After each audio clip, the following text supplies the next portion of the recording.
আমি সাপোৰ্ট কৰিবৰ কাৰণে আহিছোঁ আৰু যোগদান কাৰ্যসূচী আমি অলৰেডি কৰিলোঁ আৰু সেই সভাখন চলাই লৈ যোৱা আমাৰ শ্ৰীৰামগড় বিজেপি মণ্ডলৰ সভাপতি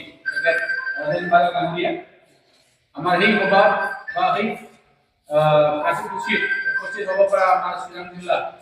বিজেপিৰ সভাপতি তেখেত আমাৰ অতুল চন্দ্ৰ ৰায় ডাঙৰীয়া আমাৰ শ্ৰীৰাম জিলা বিজেপি কমিটিৰ সাধাৰণ সম্পাদক তেখেত আমাৰ সুমল ব্ৰহ্ম ডাঙৰীয়া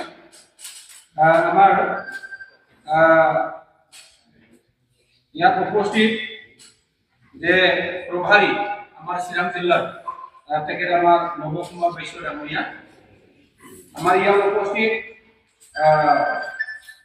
বিস্তাৰক 19 শ্ৰীৰাম ডিস্ট্ৰিক্ট এলএসিৰ আমাৰ বিবেক শ্ৰীবাস্তব ডাঙৰীয়া আমাৰ বিজেপি সমষ্টিৰ ইনচাৰ্জ আৰ এই সময়ত আমাৰ জাতিন শ্ৰীৰামৰ ক্যান্ডিডেট হিসাবে তেখেতে কাম লৈছিলে তেখেতে শংকৰ ব্ৰহ্ম ডাঙৰীয়া আমাৰ শ্ৰীৰাম জিলা উপসভাপতি লগতে আমাৰ 14 নং শ্ৰীৰামগড় মণ্ডলৰ প্ৰাক্তন সভাপতি থেকে ৰামকুমাৰ ডাঙৰীয়া আমাৰ ইয়াত উপস্থিত বিজেপি দলৰে বিভিন্ন আমাৰ বিষয়ববীয়াসকল আজি জইনিং কাৰ্যসূচীত মোৰ লগত উপস্থিত হ'ব পৰা আমাৰ ইউপিপিএল দলৰ যুৱ শাখাৰ চেন্ট্ৰেল কমিটিৰ অজিয়াত সদস্য আছিল আমাৰ সঞ্জয় কুমাৰ ব্ৰহ্ম ডাঙৰীয়া আমাৰ 14 নং শ্ৰীৰামগড় ব্লক কমিটি ইউপিপিএল যুৱ শাখাৰ সাধাৰণ সম্পাদক তেখেত আমাৰ যাদৱ দাহাল ডাঙৰীয়া আমাৰ শান্তিপুৰ ডিসি প্ৰাক্তন চেয়াৰম্যান লগতে আমাৰ 14 নং শ্ৰীৰামগড় ব্লক কমিটি উপকূলৰ এক সময়ত জেনাৰেল সেক্ৰেটাৰি আছিল তেখেত সঞ্জীৱ কুমাৰ নাজাৰী ডাঙৰীয়া আমাৰ ইয়াত উপস্থিত বিভিন্ন সংগঠনৰ পৰা আমাৰ লগত আজি জইনিং হ'ব পৰা আমাৰ বিষয়ববীয়াসকল ইয়াতে আমাৰ উপস্থিত আছে হাতীচাৰৰ পৰা ইয়াত আহি পাইছে দেউচুৰীৰ পৰা আহি পাইছে শান্তিপুৰৰ পৰা ইয়াত আহি পাইছে আমাৰ কুমৰিৰ পৰা আহি পাইছে ইয়াত নুনিঘাটাৰ পৰা আহি পাইছে আমাৰ বিভিন্ন মহলক কাম কৰা আমাৰ মান্যগণ্য ব্যক্তিসকল মই আপোনালোকৰ আন্তৰিক শুভেচ্ছা আৰু অভিনন্দন যাচিছোঁ আৰু আজি যে আমি জইনিং হ'লোঁ আমি খুব আনন্দিত হৈছোঁ আৰু আশা কৰিছোঁ আমাৰ বিজেপি দলৰ যে আদৰ্শ আৰু নীতি এইটো গ্ৰহণ কৰি কিনি আমি নিশ্চয় আগন্তুক সময়ত আমি বিজেপিৰ দলক আমি শক্তিশালী আমি কৰিব লাগিব এতিয়া ভাৰতবৰ্ষৰ আমাৰ দ্বিতীয় গুৰু নৰেন্দ্ৰ মোদীয়ে শাসন কৰি আছে নৰেন্দ্ৰ মোদীৰ এই শাসনত আমি নিশ্চয় ভাৰতখন বচাই আছোঁ বুলি আমি ক'ব লাগিব আৰু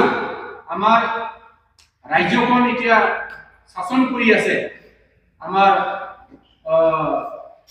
ডক্টৰ হিমন্ত বিশ্ব শৰ্মা ডাঙৰীয়া তেখেতৰ নেতৃত্বত আজি অসমখন এটা ভাল দিশলৈ গৈ আছে আমি আশা কৰোঁ আৰু তেখেতৰ নেতৃত্বত আগন্তুক সময়ত আমি এটা ভাল চৰকাৰ অসমখন আমি উন্নতি দিশত নিশ্চয় লৈ যাব পাৰিম এইটো আমি আশা কৰিছোঁ আৰু বৰ্তমান আমাৰ ইয়াত বিটিচিৰ এলায়েন্সৰ চৰকাৰ চলি আছে ইয়াত বিজেপি আৰু বিপিএফ দলৰ চৰকাৰ চলি আছে আগন্তুক সময়ত আমাৰ বিটিসিৰ যিমান আমাৰ সমষ্টি আছে এই সমষ্টিবোৰ আমি শক্তিশালী কৰিবৰ কাৰণে নিশ্চয় আমি ওলাই আহিব লাগিব আমি কাম কৰিব লাগিব আশা কৰিছোঁ আমি আজি 14 নং শ্ৰীৰামগড় সমষ্টি হিচাপে আমি নিশ্চয় আগন্তুক সময়ত কেনেকৈ লৈ যাব লাগে কেনেকৈ পলিচি কৰিব লাগে নিশ্চয় আজি আমি গোটালোঁ আৰু আগন্তুক সময়ত আমি একেলগে চিন্তা কৰি কিনি আমি কাম কৰি যাব লাগিব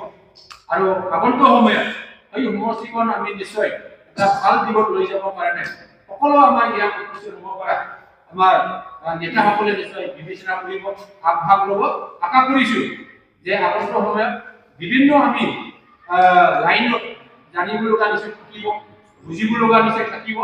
আমি একেলগে থিয় হৈ আমি নিশ্চয় কাম কৰিব লাগিব তাৰপিছতহে আগন্তুক সময়ত নিজৰ ভৰিত আমি থিয় হৈ আমি সংসাৰ বা সেই অঞ্চলখন বা সেই ৰাজ্যখন এই দেশখন আমি কিবা এটা জীৱন আমি লৈ যাব আশা কৰিছোঁ যে আমি নিশ্চয়